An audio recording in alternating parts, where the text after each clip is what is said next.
Bienvenue sur DMG TV, les histoires mystiques. Tu es nouveau sur la page, n'oublie pas de t'abonner, de laisser un commentaire, de liker et de partager. Tu veux raconter une histoire? Il y a un numéro à l'écran sur le plus 237 655 81 90 17. Envoie ton histoire et on va jouer ici sur Facebook, YouTube et TikTok. Et oui, on a aussi une deuxième chaîne YouTube au nom de DMG TV, Histoire mystique exclusive, où on poste tous les 15 heures des histoires exclusives. Voilà, donc je vous invite à aller vous abonner à la première et deuxième chaîne YouTube. Voilà. Donc, on va écouter. Merci beaucoup à tous ceux qui donnent la force au mouvement, à tous ceux qui commentent, tous ceux qui like, tous ceux qui partagent. Installez-vous, on va commencer rapidement avec la première histoire. Bonsoir DMG. Je suis un de tes abonnés depuis, je dirais, à peu près un mois déjà de cela. C'est vrai que depuis, j'écoute un peu vos histoires et vraiment, je vous remercie pour ce que vous faites pour l'ensemble de la communauté. C'est un formidable travail que vous faites. Alors, je vais apporter ma petite pierre à l'édifice. Donc, j'ai une histoire que j'ai vécue quand j'étais encore au collège. À l'époque, j'étais élève dans un grand collège de la place. Faut se noter que je suis au Cameroun, plus précisément à Douala. Donc, j'ai fréquenté dans un grand collège de la place dont je vais taire le nom, mais sinon, beaucoup reconnaîtront cette histoire parce que ça avait beaucoup fait parler à l'époque. Je crois que c'était en 2016-2017 quand c'était ma deuxième année en première, oui, 2016-2017. C'était ma deuxième année en première. Voilà. C'était un grand collège de la place aux alentours de Bonamoussadi. Beaucoup connaîtront le collège. Alors, l'histoire commence en tout début d'année lorsque les cours ont commencé. Il y a une nouvelle élève qui est arrivée là au mois de octobre, oui, octobre-novembre. Voilà. Bizarrement, j'avais pas compris pourquoi beaucoup étaient réticents à l'idée de s'asseoir à côté de cet élève. Bon, moi je comprenais pas trop. Donc elle est entrée, elle s'est assise au niveau de la fenêtre. Là, elle était au premier banc toute seule, au niveau de la fenêtre. Même la personne qui était au premier banc, lui, il a eu à déménager, il allait s'asseoir un peu plus derrière. Bon, moi, j'ai pas trop compris pourquoi. Bon, bizarrement, je m'étais même pas intéressé à cela. Bon, moi, j'avais un objectif à passer. Voilà que on avance. On arrive en novembre-décembre, si je me souviens bien. Un jour après la pause de midi 30, je vais à la cantine pour acheter mes beignets comme d'habitude. Et là, quand je reviens, subitement, il y a un vent qui se met à souffler dans la salle. Bon, moi, je me suis dit peut-être que ça vient du dehors, comme les fenêtres étaient ouvertes. Ça vient du dehors, peut-être il menace de pleuvoir. Donc, je suis surpris que la plupart des gens qui étaient sur la rangée où la fille était assise, ont commencé à décaler. Comme on dit là, ils ont commencé à prendre la poudre d'escampette. Et bizarrement, les fenêtres se sont fermées. Il a commencé à avoir comme une crise de panique. Bon, moi je comprenais rien puisque je venais d'entrer en salle, j'étais avec mes beignets en main. Les gens ont commencé à avoir peur. Bon, beaucoup étaient en panique. Voilà que la fille se lève, j'entends subitement un grognement. Vous voyez un peu comme dans les films, là, un grognement vraiment, ça faisait froid dans le dos. Donc je vois la fille se lève là, mon frère, je te jure qu'elle a soulevé le banc. Elle a soulevé le... Vous savez les tables bancs comme dans les collèges, qu'on voit dans les collèges là. Elle a soulevé le banc avec une main, elle a balancé ça par-dessus la salle. C'est-à-dire, si ce n'était pas que j'avais un réflexe de... Je suis d'abord sportif à la base, donc je me suis couché au sol, j'ai dit, hey, cette histoire elle est sérieuse là. Mon frère, La fille a commencé à se balader partout. Et il y avait les gaillards de la salle là. C'était bon, ceux-là, je me posais la question, mais eux, ils n'ont pas peur ou quoi? Apparemment, ils étaient habitués. Donc, ils sont venus s'entasser sur elle, l'arrêter. Il a fallu avoir même une dizaine de personnes sur elle. Et puis, il y a un d'entre eux qui a dit, bon, voilà, il faut qu'on a appelé son grand frère. C'est lui qui sait comment il va venir gérer la situation avec elle. Voilà qu'on dépêche un parmi qui monte en terminale, appeler son grand frère. Voilà que son grand frère descend. Et là, il arrive. Il vient auprès de sa petite soeur. Il prononce 2-3 paroles dans ses oreilles. Et là, tout d'un coup, plus rien. Pouf! Elle s'évanouit. C'était comme si c'était rien passé. Mais j'étais sidéré. Je me suis dit, mais attends un peu. Qu'est-ce qui vient de se passer là? Il finit, il dit, bon, c'est bon, vous pouvez reprendre vos activités. Il n'y a plus rien. Mais j'étais décontenancé. Je ne comprenais même pas ce qui se passait. C'est où je me rapproche de mon voisin. J'ai dit, mais gars, c'est la première fois qu'un incident pareil arrive, ou bien il me dit que gars, tu n'as pas toujours compris pourquoi personne ne voulait s'asseoir à côté d'elle. C'est là où je dis, ah ben oui, j'avais remarqué, mais bon, je me suis pas trop attardé là-dessus. Le gars dit, non, c'est pas la première fois. Elle est ici au collège depuis déjà 2 ans, donc tout le monde connaît déjà ces crises qu'elle fait. J'ai dit, bon, et on n'appelle pas ses parents pour savoir, pour les informer un peu de comment se comporte leur fille et tout. Le gars me dit non. La première fois qu'elle a fait ça, on a eu appelé sa mère. Sa mère a carrément répondu que quand elle fait ça, on reste tranquille, elle va rien faire, que ça va passer d'ici 5-10 minutes. Que quand on fait ça, si c'est trop grave, on appelle son grand frère, il saura quoi faire pour la calmer. Mais moi, je trouvais ça absolument délirant. Pour moi, c'était... Je me demandais comment c'est possible. Donc, c'est-à-dire, à tout moment, une fille pouvait rester là, tu étais à côté d'elle. Mais mon ami me racontait que parfois, tu pouvais être assis à côté d'elle comme ça, et puis subitement, elle te regardait, elle te lançait un regard noir, et puis elle te giflait avec une force herculéenne, mon frère. Donc, moi, c'était comme si c'était... Gars, je ne comprenais pas. J'ai dit, durant tout le reste de l'année, cette fille, moi, j'évitais même son regard parce que... Gars, j'ai même dit que quand l'année là va finir, moi je vais aller fréquenter un autre collègue parce que cette histoire. Donc c'est vrai que il fallait pas que je se sente un peu stigmatisé. Mais moi, ce qui me concerne, ce genre de choses, je me méfie un peu. Je me méfie un peu parce que la scène que j'ai vécue là, gars, c'est-à-dire tu voyais comment elle se levait là, elle arrêtait le banc avec une force. Une petite fille, elle était comme une fille de 10 ans. Je veux dire, physiquement, elle était comme une petite fille de 10 ans. Mais la force qu'elle dégageait lorsqu'elle entrait en transe comme ça, c'était phénoménal, mon frère. C'était phénoménal. Au point où il fallait 10 gaillards de costauds. Parfois, elle balançait ces gars même. Je me demandais si ce qu'on voit dans les films là, c'est parce que je n'arrivais pas toujours à croire, mon frère. Et j'oublie un détail.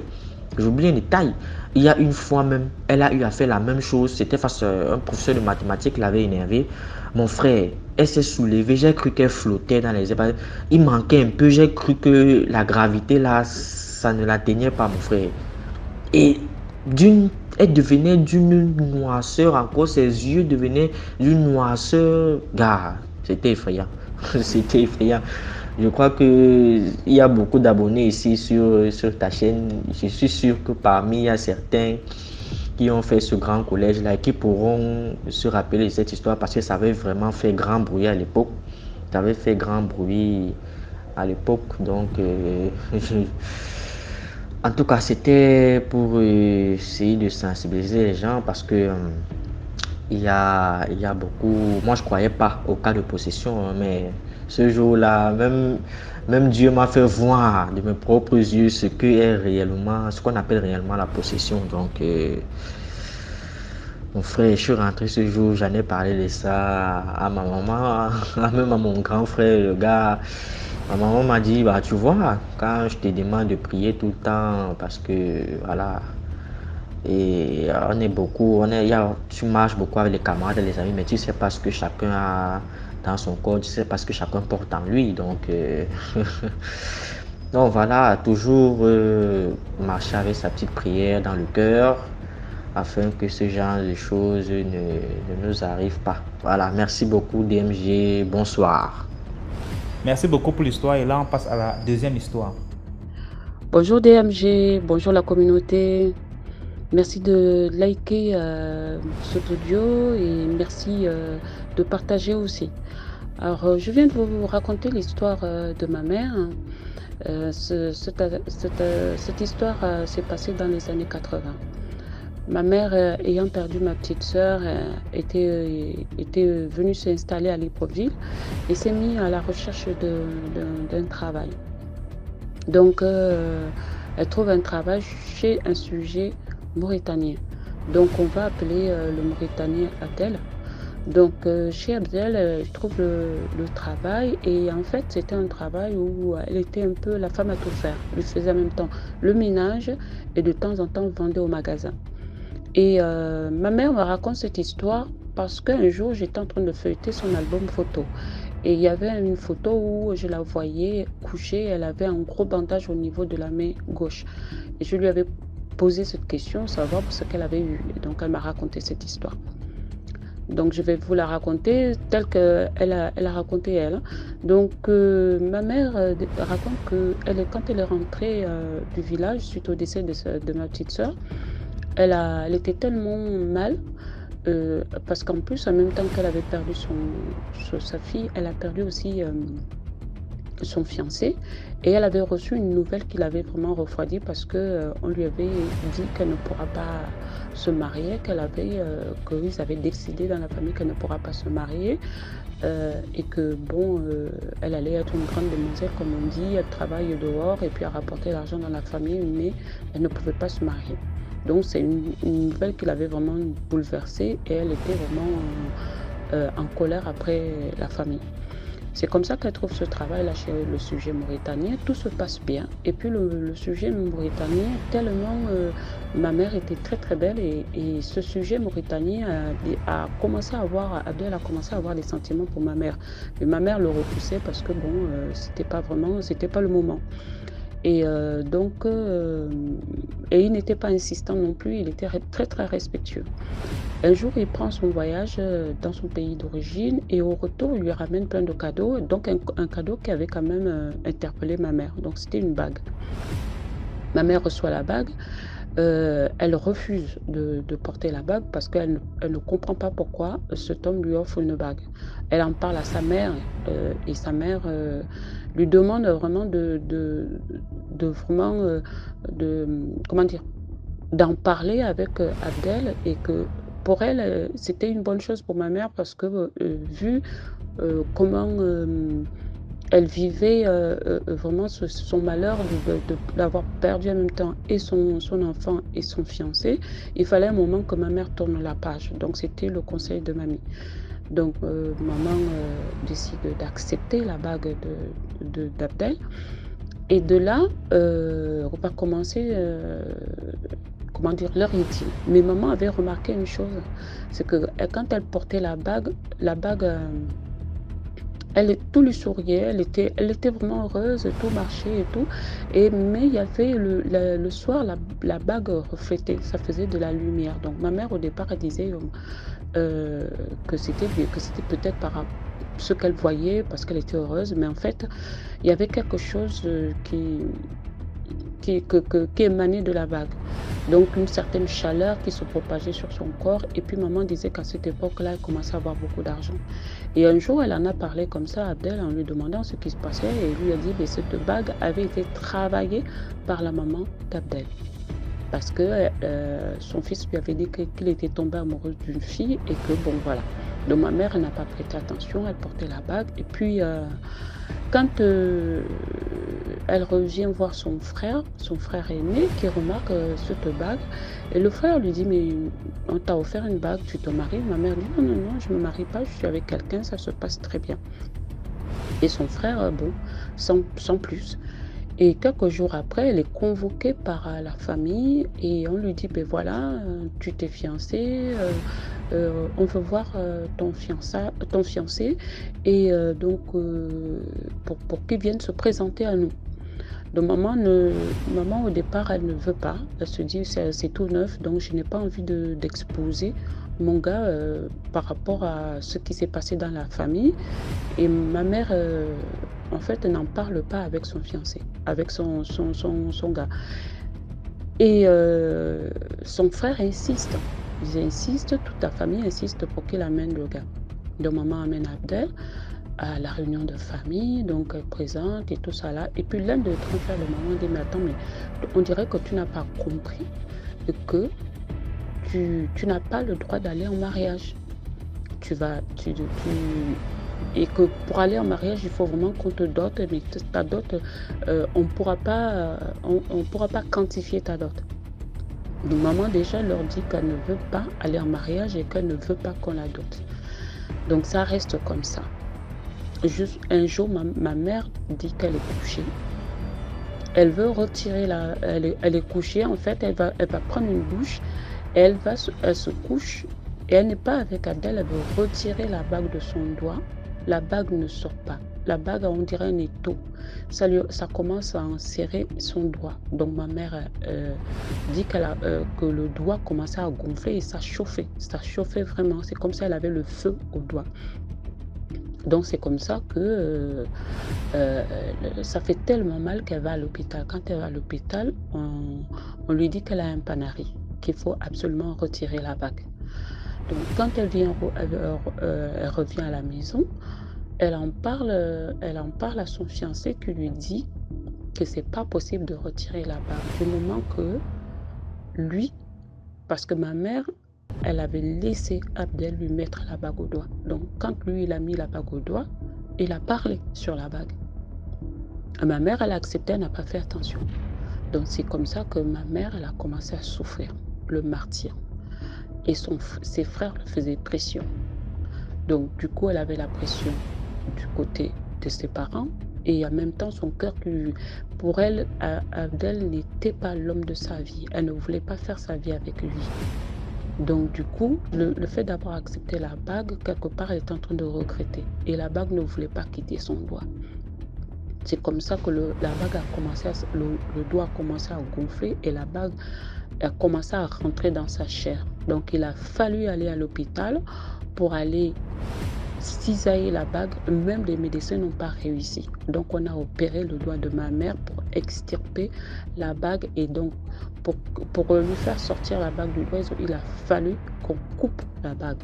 Donc ils ont coupé la bague. Quand ils ont coupé la bague a cessé de briller. La pierre qui était sur la bague a cessé de briller. C'est comme s'il y avait quelque chose qui s'était éteint. Donc c'est comme ça que quand maman est venue pour voir de restituer la bague à Abdel qui était pas au courant que ma mère allait couper la bague, il est rentré dans une colère pas possible. Et c'est comme ça que leur histoire a pris fin. Et ma mère, elle s'est retrouvée de nouveau, elle s'est retrouvée seule, mais à partir de cet instant, ma mère ne trouvait qu'un homme pour pouvoir. Elle disait que même un chien ne levait même pas la patte vers elle. C'était le voilà. Donc voilà, donc ma mère, elle a vécu cette horreur pendant des années à cause d'une bague et à cause de la pression de la famille. Donc voilà. Mon conseil, c'est que quand vous rencontrez des gens, quand vous rencontrez quelqu'un que vous n'aimez pas, que vous n'avez pas envie de faire votre vie avec cette personne, c'est pas la peine d'accepter les cadeaux de cette personne parce qu'on ne sait pas le cœur de l'autre, on ne connaît pas les sentiments de l'autre. Tu vas accepter un cadeau alors que l'autre a mis toute son énergie là-dedans et on ne sait pas ce qu'il avait, ce que cette bague détenait comme pouvoir. Voilà. Prenez soin de vous et que Dieu vous bénisse. Merci beaucoup pour l'histoire. Maintenant, on passe à la troisième histoire. Bonjour DMG, bonjour à la grande famille DMG, likez, partagez, surtout commentez. Je veux raconter une nouvelle histoire. L'histoire que je veux raconter, c'est mon histoire personnelle. Je l'ai vécue en 2015. Mon histoire est intitulée Le poison mystique. J'ai failli perdre la vie à cause de ça. Et c'est une histoire vraiment, mes parents, ma famille, vraiment, le monde est méchant. Le poison n'est pas celui qu'on vous donne seulement physiquement. Quand les gens veulent vous atteindre, les gens passent par tous les chemins pour vous avoir. Même dans les rêves, à travers vos rêves, les gens vous font du mal. J'ai été empoisonnée mystiquement dans mon rêve en 2015. Un jour, j'ai préparé de la viande dans la journée et dans la nuit, je me suis vue en train de manger cette viande-là. Et quand je la mange, elle avait les asticots dans le rêve. Je l'ai mangée dans le rêve. Le lendemain matin, j'ai senti une boule dans ma gorge. J'ai pris un verre d'eau, j'ai bu, j'ai senti la boule descendre dans mon ventre. Et après, dans la journée, dans la soirée, vraiment, cette journée-là, je ne me suis pas sentie bien, mes frères. Je ne me suis pas sentie bien. Je me sentais bizarre. Dans la soirée, j'ai commencé à faire des fièvres. J'ai pris de l'efferalgan. C'est passé. Le lendemain matin, vraiment, mon ventre a commencé à prendre un peu de volume. Quelque chose marchait dans mon ventre. Ça bougeait de tous les côtés comme un ballon. J'ai commencé à vomir.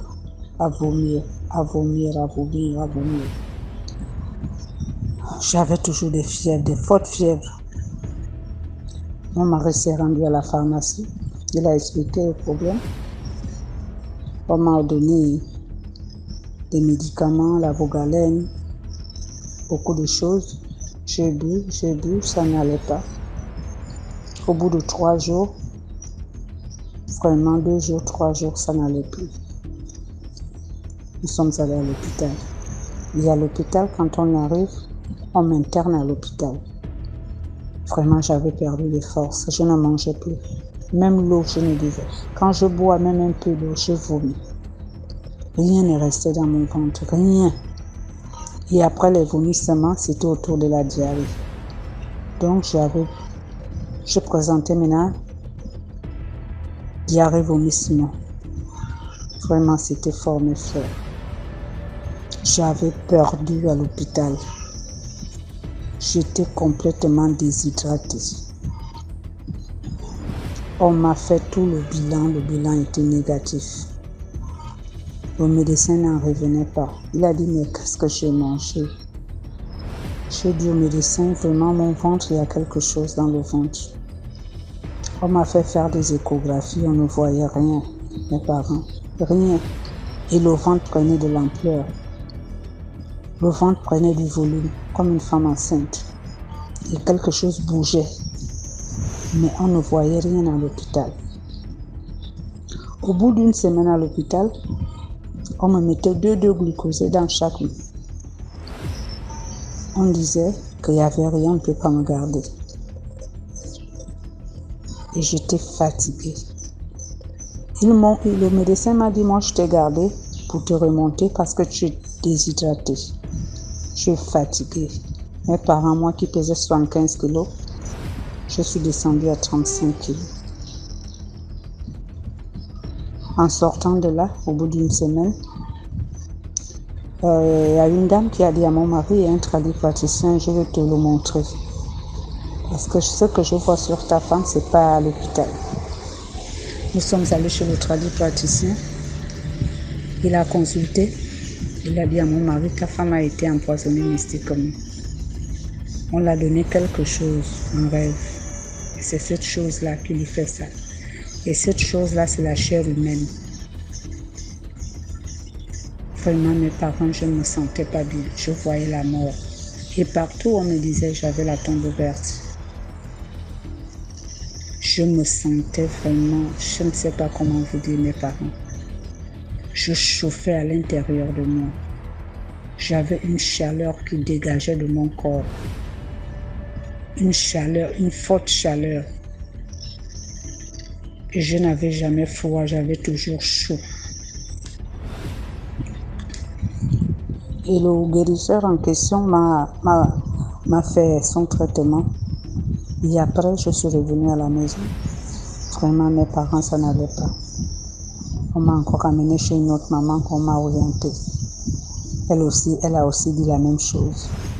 Elle a dit la même chose. Pareil. Elle a aussi fait ce qu'elle a eu à faire. Après là, en sortant de là, toujours, ça n'allait pas. On a dit à mon mari d'aller voir un imam exorciste. Nous sommes allés dans une mosquée chez l'imam l'exorciste en question. L'imam en question, il a commencé à me faire des prières d'exorcisme. Je vous dis DMG, je m'enroulais au sol comme un serpent. Je faisais les choses que les serpents font. Pareil, les gens étaient étonnés. Et à chaque fois qu'il me faisait les prières, je vous jure DMG, je sentais il y a la boule qui se déplaçait d'une vitesse dans mon ventre. Et ça commençait à aller. Les vomissements se sont arrêtés. Il m'a fait beaucoup de traitements, l'huile d'onction, l'huile d'olive travaillée, coranisée. L'eau coranisée, je me lavais, je buvais. Ça commençait vraiment à aller. Et il fallait vraiment extraire cette chose-là. Et nous ne sommes pas allés jusqu'au bout. Mon mari a dit non. On l'a montré quelqu'un vers le Nigeria. Il préfère que je voyage. Et j'ai voyagé, je suis partie au Nigeria. Là-bas, j'ai eu la guérison. On m'a soigné. Je suis revenue. Et ils m'ont fait comprendre que c'est un complot mystique. Les gens ont voulu me détruire. Ils ont tout fait physiquement, ils n'ont pas pu. Donc ils se sont associés pour me détruire dans le rêve mystiquement. C'est pour vous dire à ma famille, si quelqu'un vous demande un jour qu'est-ce que vous préparez, même si c'est votre meilleur ami, ne dites pas ce que vous avez préparé, ne dévoilez pas le secret. C'est là-bas que j'ai appris ça. Parce que le sorcier passe à travers ce canal. C'est parce que moi, ce jour-là, un voisin m'avait demandé, mais qu'est-ce que tu prépares aujourd'hui? J'ai dit, je prépare de la viande. Je vous dis, ma famille, les sorciers s'unissent dans la soirée pour vous détruire. Si vous avez un voisin sorcier, si l'un de vos parents est sorcier qui cherche à vous détruire, passe par votre voisin pour vous avoir. Donc, ils ont fait ça pour me détruire. Donc, vraiment, la famille, le poison n'est pas seulement que celui qu'on vous donne physiquement, il y a aussi le poison mystique. J'ai vécu cette histoire, j'ai failli perdre la vie. Partout là où je partais, on me disait, tu as laissé la tombe ouverte. Ta tombe est ouverte, vraiment. Et après le traitement, pendant le traitement, je me suis vue être avalée par un gros python. Et quelque chose est venu couper la tête du python. Vraiment, merci DMG, merci à toute la grande famille. Je suis heureuse de raconter mon histoire, mon vécu. Bien de choses à vous. Likez, partagez. Merci beaucoup pour l'histoire. Là, on passe à la 4e histoire. Commentez, likez, partagez, s'il vous plaît. Bonjour DMG, bonjour la famille. Je vous contacte de la Côte d'Ivoire. Je vous raconte mon histoire de la Côte d'Ivoire. Et aussi, j'aimerais que aussi dans les commentaires, les gens qui s'y connaissent, puissent me donner des conseils, voilà, me montrer la voie à suivre, comment faire. Voilà. Bon, je vous raconte mon histoire. C'est ma maman a rencontré mon papa. Voilà, ils étaient jeunes et tout, ils s'aimaient. Et il fallait que maman maintenant rentre dans le foyer. Voilà.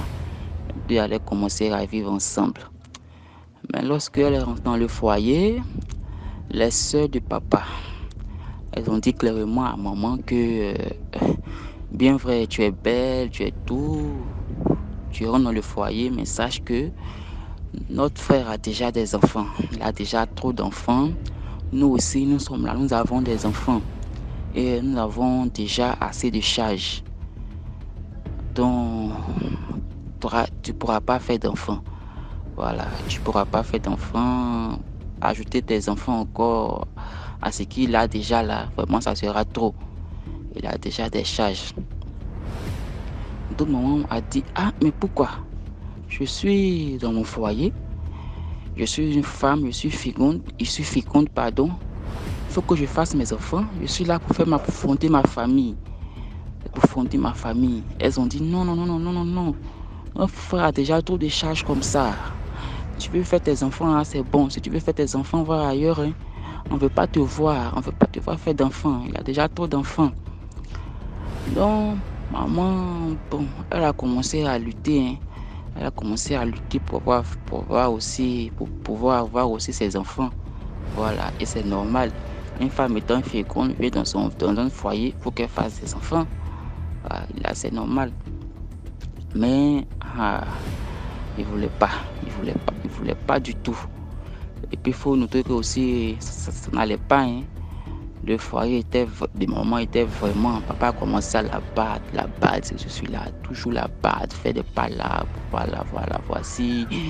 Et aussi à la maison, il avait ses soeurs. Ses soeurs étaient là. Elles étaient là avec près de 6 ou 5 soeurs. Elles étaient là avec leurs enfants, plus les 4 enfants du papa.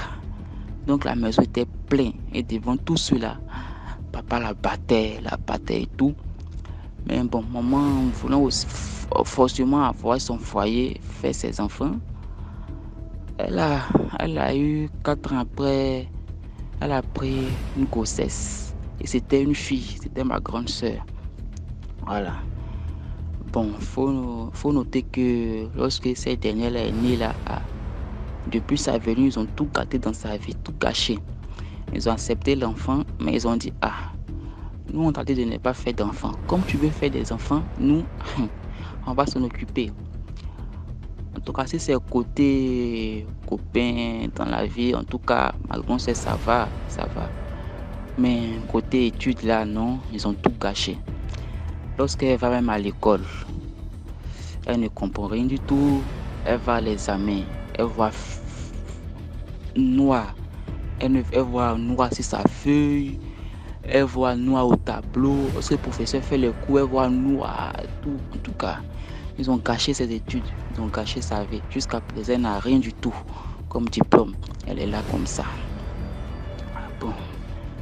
Et bon, maman dans le foyer, elle continue encore à persister dans le foyer.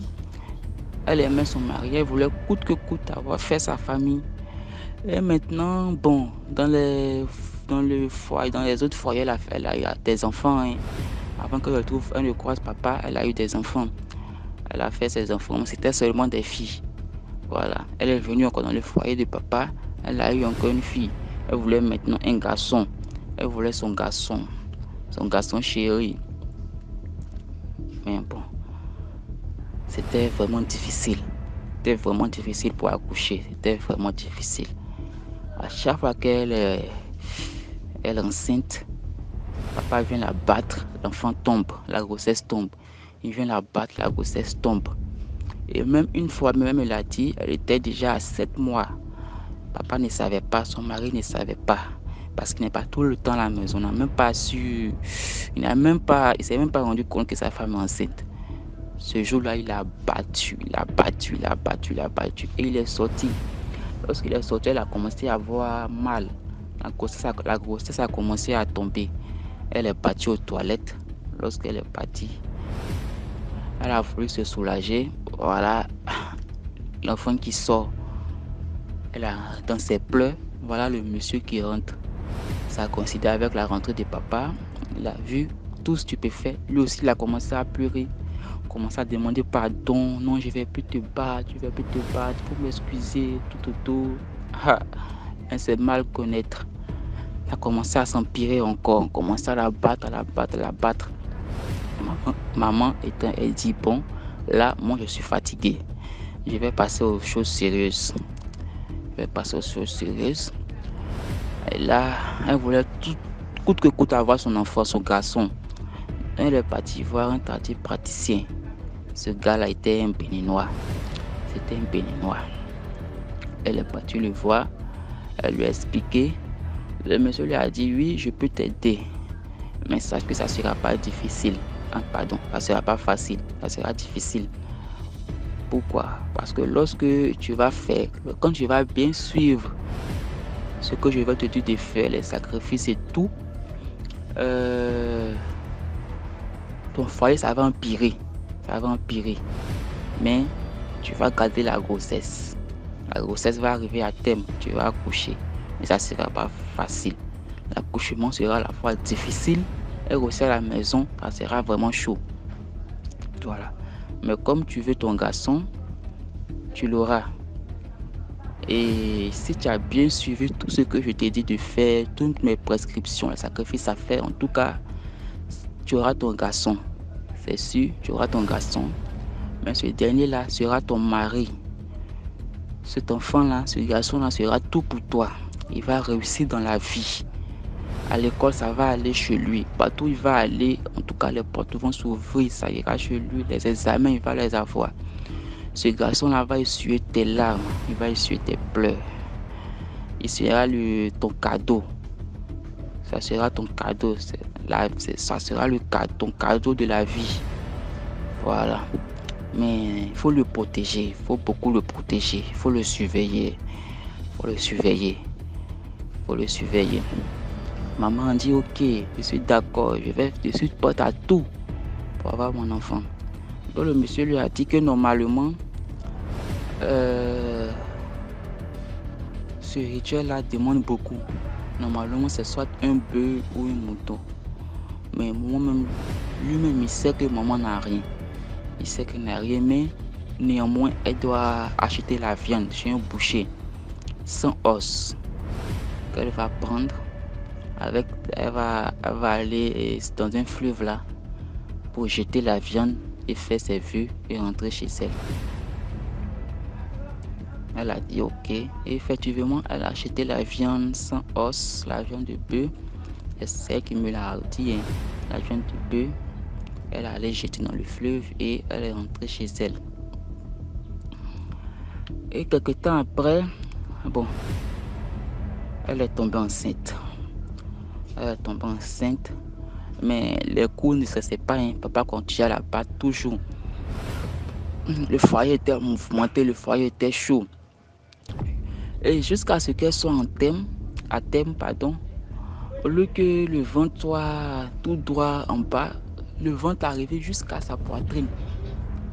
Donc quand les gens voient sa grossesse, ils disent « Ah, c'est quelle grossesse ça? C'est génique dans ton ventre ou bien? C'est quelle grossesse? » Toutes les femmes, le ventre est bien droit, bien gros, mais la grossesse va jusqu'à dans ta poitrine. Tu es sûr que tu es enceinte. Jusqu'à elle est partie même à la maternité. Les sages-femmes même se demandent, mais ça c'est quelle grossesse ça?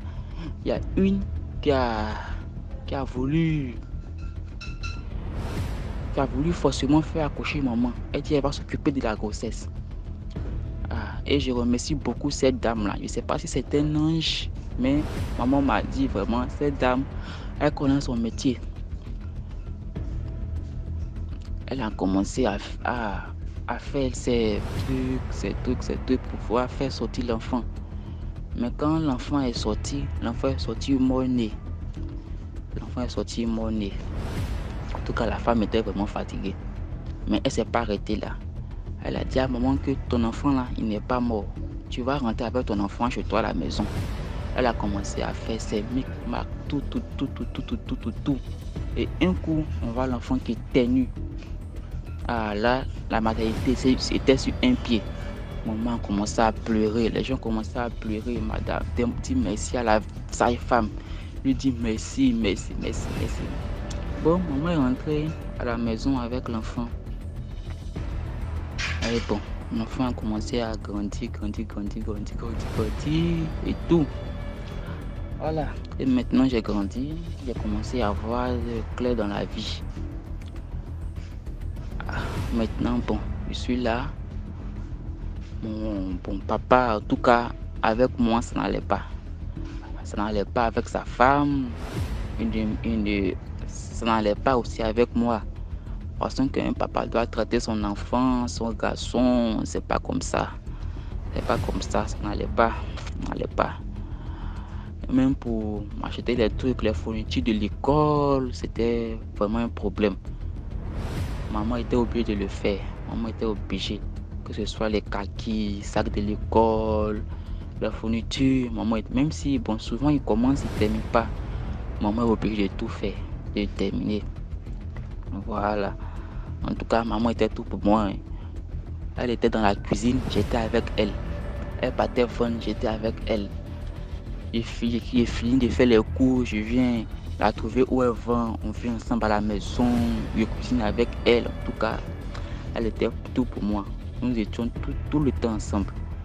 Et ça va commencer à rendre même papa jaloux. C'est ça qui le rendait encore plus jaloux. Hein. Voilà, c'est ça même qui mettait encore la haine dans son cœur. Mais bon, c'est ma maman, hein, c'est la vie. Et bon, j'ai commencé à grandir. Et effectivement, à l'école, ça allait.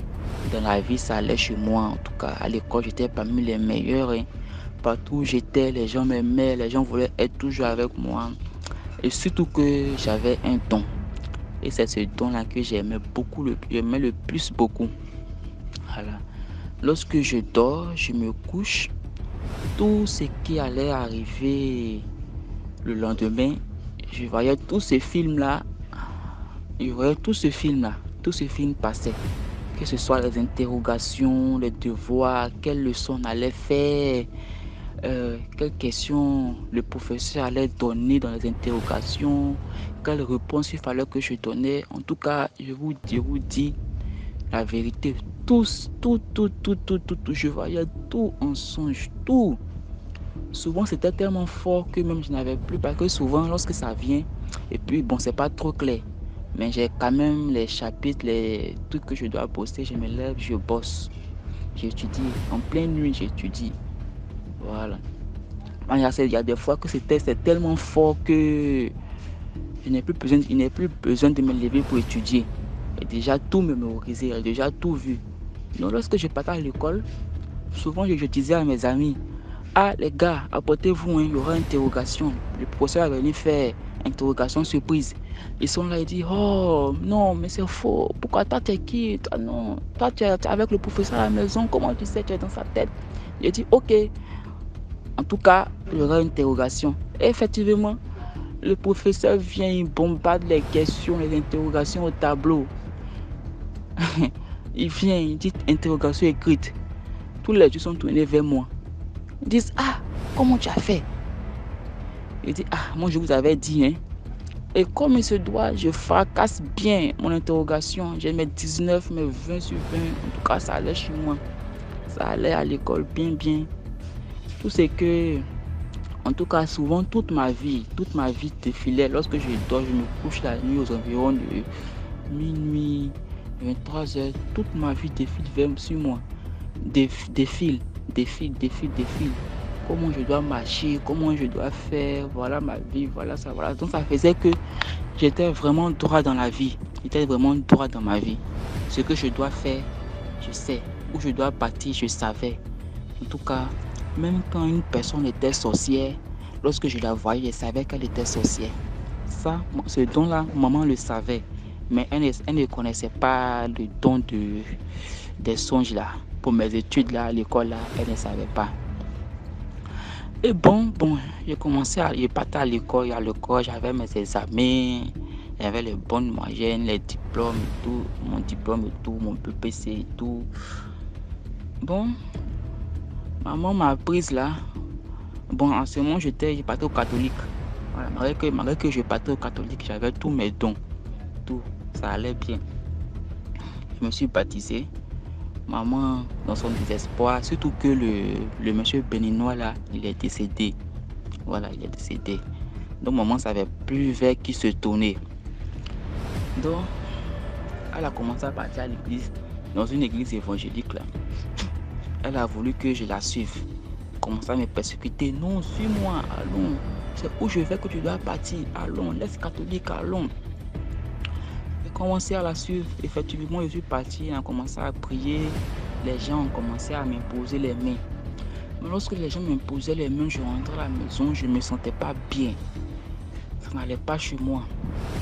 Et quelques moments après, mes études, tout a commencé à basculer. Ça n'allait plus. Mes dons ne s'activaient plus. C'est comme si mes dons étaient morts. Je ne commençais plus à faire mes songes. Je ne commençais plus à faire mes songes et tout. C'était devenu vraiment difficile. Et là, les parents ont commencé à sentir ça. dans mes études. Eux-mêmes ont commencé à se poser les questions. Maman aussi se posait les questions et tout. Voilà. Donc, bon, ça allait. Il partait dans l'église là. Les gars me posaient toujours les mains. On commençait à prier. Et jusqu'à... Dieu merci, j'ai eu le bac. Malgré les difficultés, j'ai eu le bac. Bon. Et là, il y a une prophétesse. Voilà, ce jour-là, qui est venue prier à la maison. Elle est venue prier à la maison. Et dans la prière, c'est elle qui a dit. Elle a dit, que madame, que mon petit, la famille là, a eu accès à ta vie. D'abord, ils ont caché certaines choses dans ta vie. Ils ont caché certaines choses dans ta vie. Ils ont enterré certaines choses. Ton bonheur, ils ont caché aussi. Ils n'ont pas tout caché, mais ils ont caché aussi. Et il y a une église là où tu partais avec ton enfant. C'est eux là qui imposaient, quand ils imposent les mains, ils arrachent tout. Ils arrachent tous les dons des gens. C'est la dame là, la prophétesse qui dit ça. Elle dit il y a certaines églises comme ça, qui sont comme ça. Eux, lorsqu'ils imposent les mains, c'est pour arracher les dons. C'est pour arracher les dons. Il y a d'autres églises, eux, quand tu vas, le don que tu as naturellement, eux, ils activent ça. Ils activent ça encore plus dans la présence de Dieu.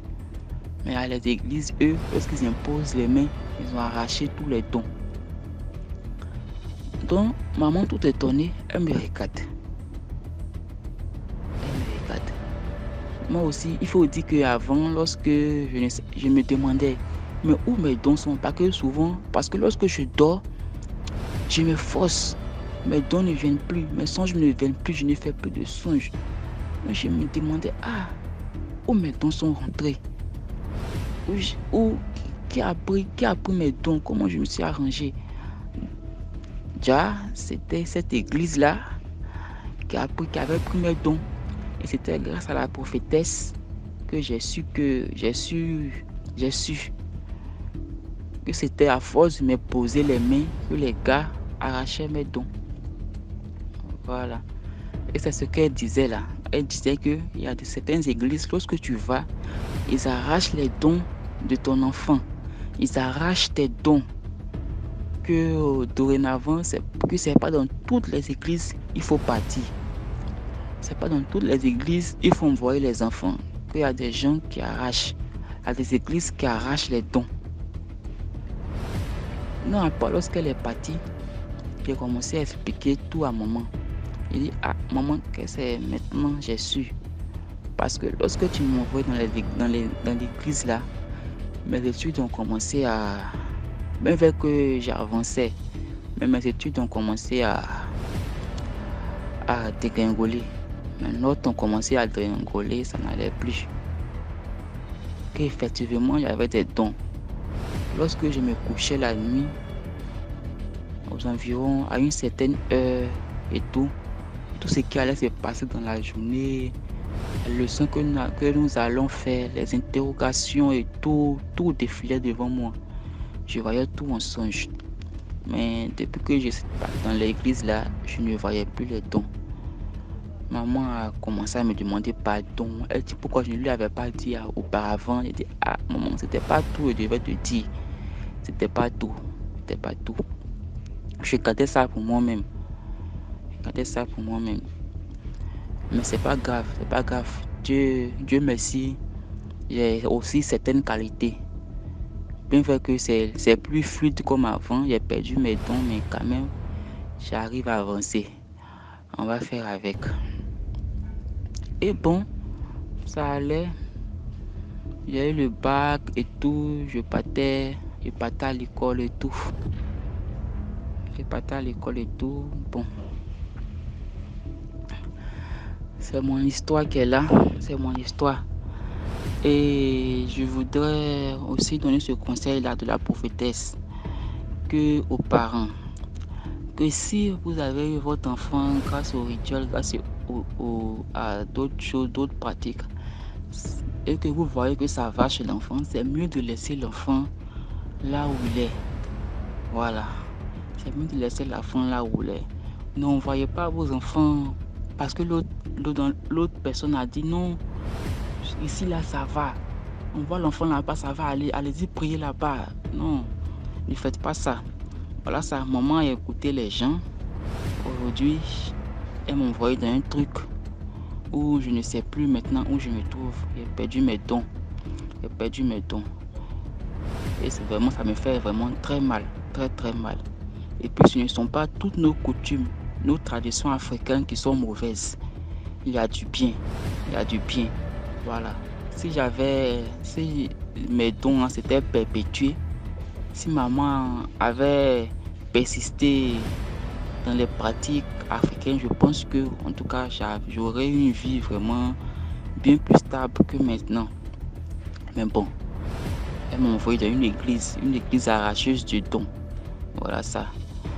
Donc dans les commentaires, j'espère avoir les commentaires de certains qui s'y connaissent, qui peuvent me donner des informations, me parler, me montrer comment faire pour pouvoir retrouver mes dons ou ce que je dois faire. En tout cas, j'ai besoin de vos conseils.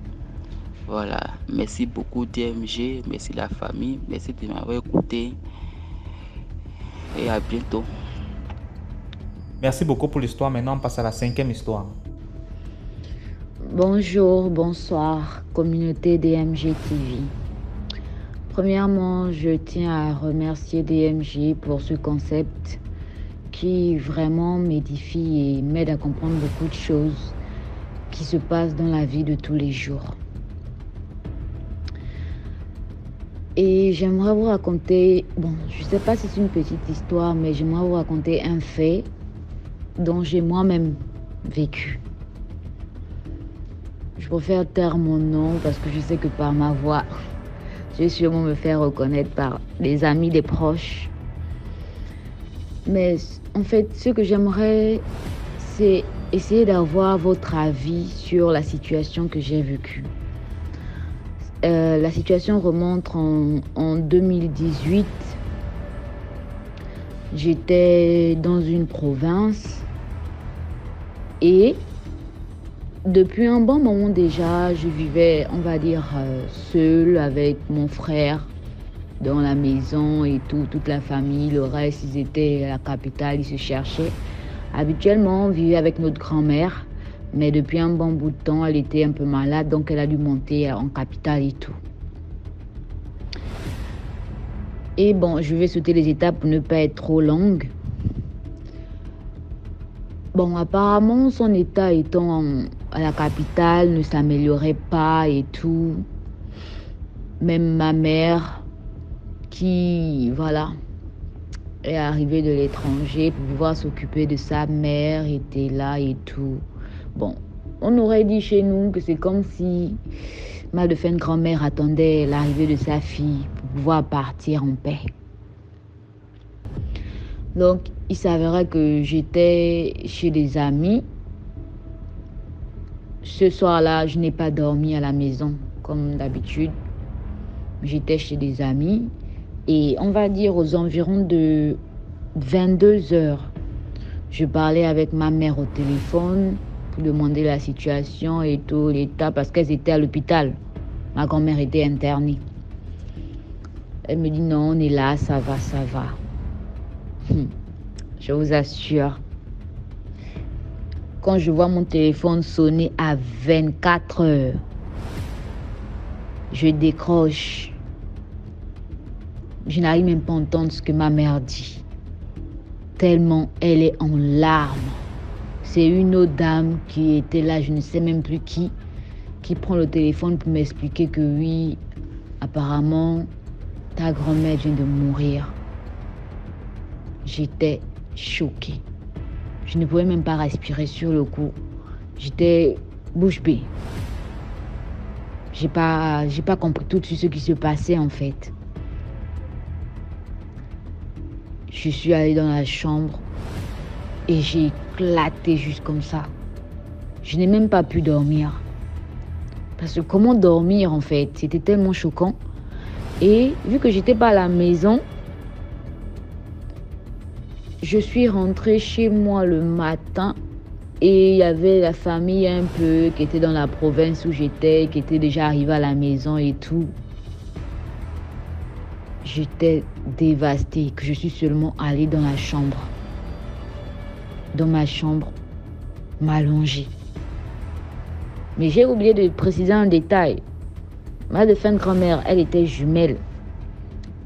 Avec, voilà, vu qu'elle était la petite sœur, avec sa grande sœur, elle était jumelle. Et donc, son aînée, sa grande sœur, était déjà à la maison. Comme elle a appris la nouvelle, elle a préféré rentrer. Venir du genre à notre maison. Elle était déjà là. Donc, j'arrive dans la chambre. Je m'allonge et je ne sais pas ce qui s'est passé. Tout à coup, je me suis endormie. Je n'ai même pas compris comment c'est arrivé, mais je me suis endormie. Maintenant, ce que j'aimerais que vous puissiez m'aider à comprendre, c'est ce rêve que j'ai fait lorsque je me suis endormie.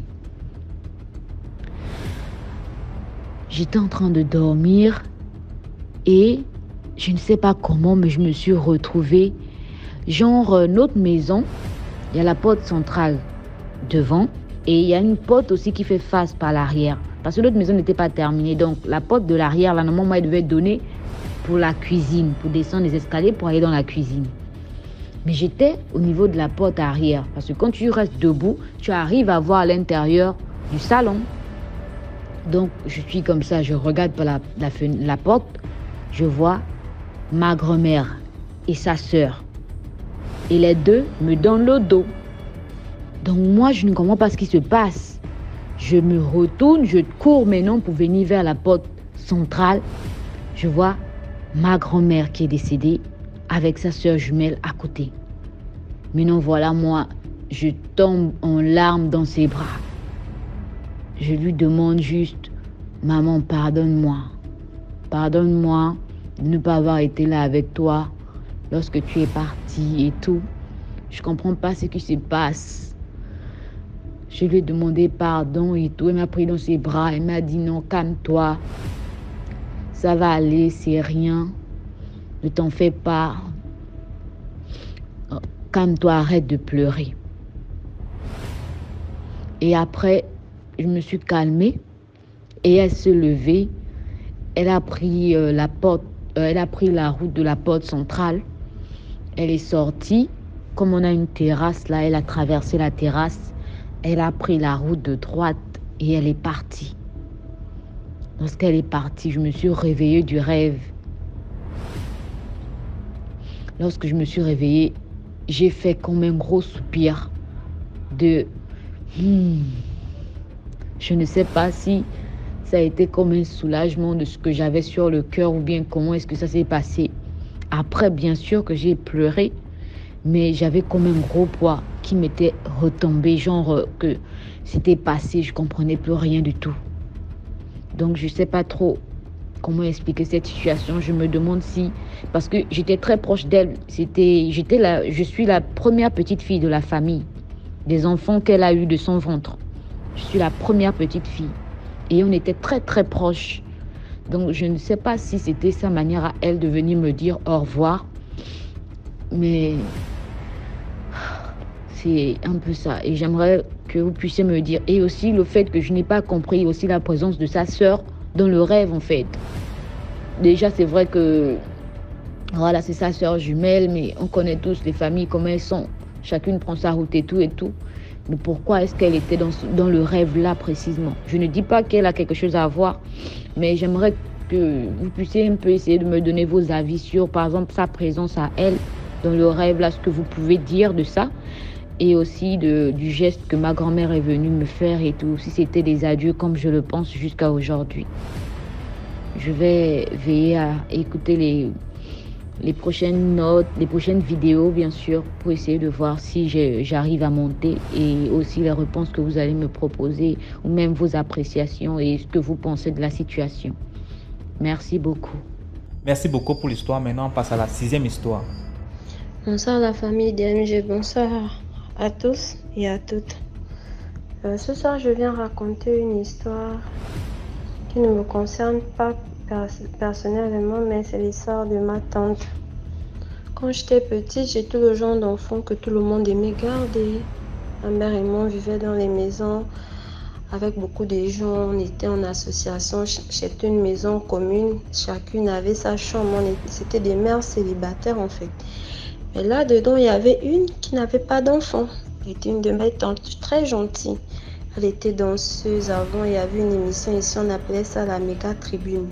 Donc les gens allaient prester. Elle les dansait. Elle me gardait bien, s'occupait de moi et tout. Jusqu'à un moment, elle avait commencé à changer. Elle avait eu un groupe d'amis. Ils venaient chaque jour, chaque soir, ils partaient, ils buvaient, ils sortaient, ils couvaient. C'était grave. Au point où elle a même changé de domicile. Elle habitait dans une maison grandiose, chère et tout. Un jour comme ça, elle et moi on se croise, elle m'achète plein de trucs. Elle me dit, va dire à ta mère que je vais voyager. Je dis, ok d'accord, il n'y a pas de problème tata, je dirai à ma mère que tu vas voyager. Elle a fait 2 ans où elle est partie. Elle ne nous a pas dit où elle allait. Après des jours passés, après ces 2 ans-là, on a vu que sa vie avait changé. Elle était quittée du secteur où on vivait. Elle est allée dans un autre endroit où il y avait les riches. Là-bas, elle vivait bien dans un appartement avec ses copines, toujours dans leur groupe. C'est comme ça. 3 semaines plus tard, on apprend son décès. Tout le monde est étonné qu'à peine elle vient de venir de voyage, elle est décidée comment ça. Les gens sont allés. Ma mère particulièrement, elle est partie parce que moi je ne pouvais pas partir. Elle est partie, elle a demandé comment c'est passé, pourquoi elle est décidée, les raisons, pourquoi. Il y a toujours beaucoup de questionnements. Lorsque ma mère rentre, je lui pose la question que qu'est-ce qui s'est passé pour que tata puisse décéder. Elle me dit, je te dirai plus tard quand tu seras grande. Je dis, ok, d'accord. Quand j'ai eu 17 ans, cette histoire-là me tourmentait l'esprit. Je dis, mais maman, depuis là, tu ne m'expliques pas les raisons pour lesquelles tata est décédée. Elle me dit, ok, je te le dirai. Elle me demande de m'asseoir. Elle me dit, tu sais ma fille, les copines, les amis qui vivent bien, des fois tu ne connais pas pourquoi elles ont ces richesses, ne sont pas enviables. Moi, je préfère que tu sois toujours seule. Les amis, ça se limite juste à l'école, pas à la maison, pas des affiliations et tout. Je dis pourquoi. Elle me dit, tu te rappelles ta tata là, qui était très gentille avec toi, qui s'occupait bien de toi? J'ai dit oui. Je t'avais dit que je te dirais pourquoi elle était décédée. Elle dit, sa copine et elle ont voyagé quand elle est allée faire 2 ans. Elles ont voyagé, elles sont allées voir un marabout. Le marabout leur a donné les bains, tout ça, tout ce qu'il fallait suivre et tout. Elles ont fait là-bas durant 2 ans. Après, sa copine allait en intimité avec le marabout. Elle a dit au marabout qu'écoute, je viendrai te remercier. Elle a dit, le marabout a dit ok d'accord, j'accepte. Mais elle n'a même pas dit à sa copine qu'elle avait emmené que voici ce que j'ai dit avec le marabout. Quelque temps après le retour, elle dit au marabout toutes les deux que non, quand ce que tu nous as fait va fonctionner, on reviendra pour te remercier. Elle a dit ok d'accord. Donc quand elles sont revenues au quartier, sa copine est repartie voir le marabout comme prévu. Elle a dit au marabout, écoute, moi personnellement, ce que je vais te demander, c'est quelque chose qui me taraude beaucoup l'esprit. Je suis venue te payer. Je suis venue te payer avec le sang. Je dis, ok, d'accord. Comme j'aime aussi ce genre de pratique, tu vois ma copine qui est venue là avec moi là l'année passée, c'est elle que je veux te donner en sacrifice. Ok, pour qu'elle se fasse sacrifier, qu'est-ce que je dois donner? Le marabout lui a dit non, tu donnes sa photo, son écriture, ses vêtements, et puis on va faire le reste. Donc, pendant le temps qu'elle était en train de sacrifier sa copine, elle est tombée malade. Un jour, le deuxième jour, elle est décédée. Donc, son remerciement chez le marabout était sa copine. Donc, la famille, je vous dirais de faire très attention. Le monde est vraiment mauvais. La personne avec laquelle tu marches, c'est la personne qui te tue. Donc, faisons attention. C'était mon histoire. Au revoir. Voilà, c'était tout pour aujourd'hui. Merci pour l'histoire. Merci pour tous ceux qui envoient les histoires. Merci pour tous ceux qui participent. Si tu as une histoire à raconter, envoie-le sur le numéro à l'écran. C'est le plus 237 655 81 90 17. Et on va jouer ici. Merci beaucoup pour la force. On se prend demain pour une nouvelle vidéo à 12h00. Voilà. Ciao, ciao.